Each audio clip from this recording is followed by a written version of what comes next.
Sunog. Sunog ang buli. So gisunog naman buli guys kay delikado siya matumba.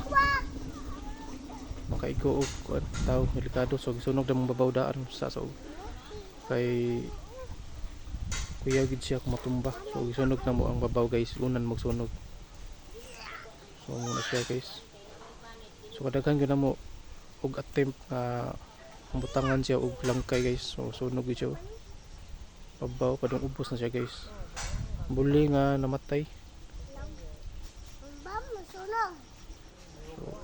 So taas na siya. Tagak siya. Tagak.